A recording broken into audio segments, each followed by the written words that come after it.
Today, we're diving into something that so many people deal with as they get older: stairs. They just suddenly become a real challenge. We're going to break down 5 incredibly simple exercises, all backed by new research, that get to the real reason why stairs get so tough. And it's probably not what you think. So, does this look familiar? You're just standing there at the bottom of a flight of stairs, and it feels like you're staring up at a mountain. Your knees might already be groaning at the very thought of the climb. That simple thing you used to do without a second thought now feels, well, it feels like a huge deal. And hey, if you feel that way, you are definitely not alone. Not even close. A brand new study from 2023 found that almost 3/4 of adults over 60 find stairs difficult. It's an incredibly common shared experience. But here's where it gets really interesting. It's the why. The study found that it's not just about losing raw strength. The real culprit is losing very specific coordinated muscle patterns. It's like your body has just forgotten the most efficient way to do the movement. And that right there is the most important takeaway of this whole thing. This is not a one-way street. Those patterns can be relearned. This whole problem is completely fixable. And you can do it right from your own home. No gym, no fancy equipment needed. All right, let's get right into the solution. We're going to walk through 5 specific movements that basically reprogram your body to handle stairs with ease. And we're starting with number 5, which targets a part of strength that is almost always missed. Okay, first up is the wall set hold. Now, this looks simple, right? But it's hitting a type of strength that is absolutely essential for climbing stairs, yet it's something that typical workout routines just completely ignore. What we're talking about is something called isometric endurance. Think about it. When you're climbing a stair, for a split second on each step, your leg has to hold your entire body weight in a fixed position. That happens for about 40% of the entire climb. Regular squats train the up and down, but they totally miss this crucial holding part. So here's how you do it, and the form is everything. Find a solid wall, slide yourself down until your thighs are about parallel with the floor, like you're sitting in an invisible chair. Make sure your knees are directly over your ankles and just hold it. That's it. Start with 20 seconds and just try to add a little time each week. And get this, the results are incredible for something so simple.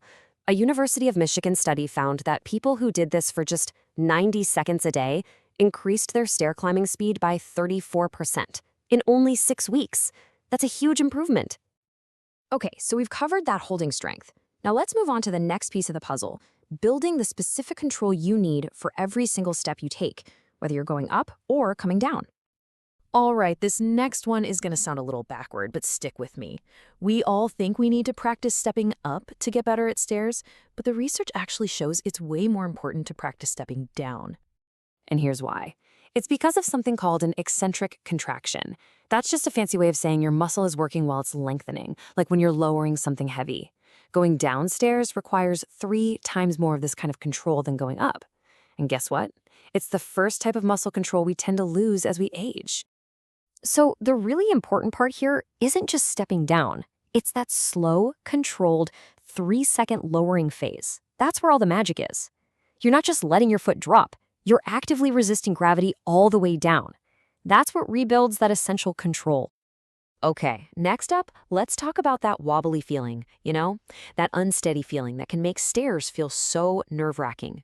After we fix that, we're going to focus on building back the raw power you need to push yourself upward with real confidence. So this movement tackles the hidden culprit behind so much of that stair difficulty: instability. That side-to-side wobble? That's not really a leg strength issue. It's almost always a hip issue.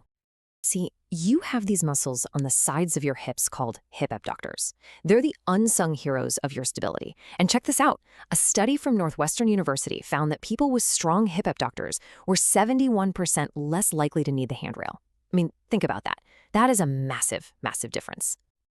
All right, number 2 is an exercise that looks so simple it's almost deceptive, but it is one of the single most powerful ways to rebuild functional strength. We're literally just talking about standing up from a chair. But as you're about to see, that simple motion is almost a perfect copy of climbing a stair. And here is the really cool science behind it. Researchers at Duke actually used 3D cameras to map the body's movement and discovered that the muscle activation pattern when you stand up from a chair is 87% identical to climbing a stair. It's basically the perfect practice run for building that upward power. And now for the #1 movement. This is the one that got results that were so big, so unexpected, that the scientists who discovered it actually thought their equipment was broken.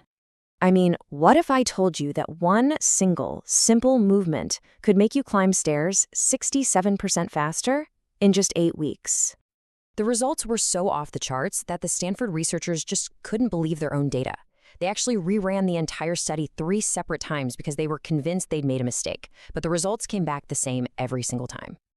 And the exercise? It's the good old-fashioned heel raise, but with one tiny little tweak that changes absolutely everything.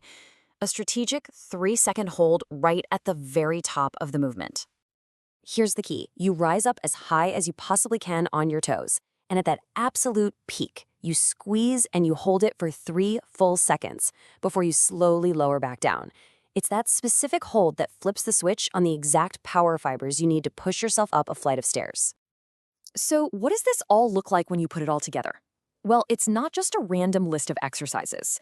It's a simple, powerful plan where each piece is designed to work together to solve the whole problem. And here it is. This is your entire action plan, all on one slide.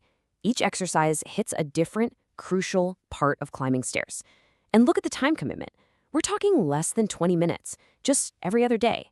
Totally manageable, right? And this slide really ties it all together beautifully. You see, you're not just getting stronger in general.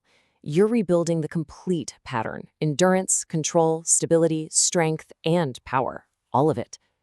This proves that feeling weaker on the stairs isn't some inevitable part of aging. It's not. It is reversible. You know, the most important part of any journey is taking that first step. So we'll just leave you with this thought. If these 5 simple movements can give you back the freedom to use the stairs without a second thought, what other freedom, what other part of your life is waiting for you to go out and conquer next?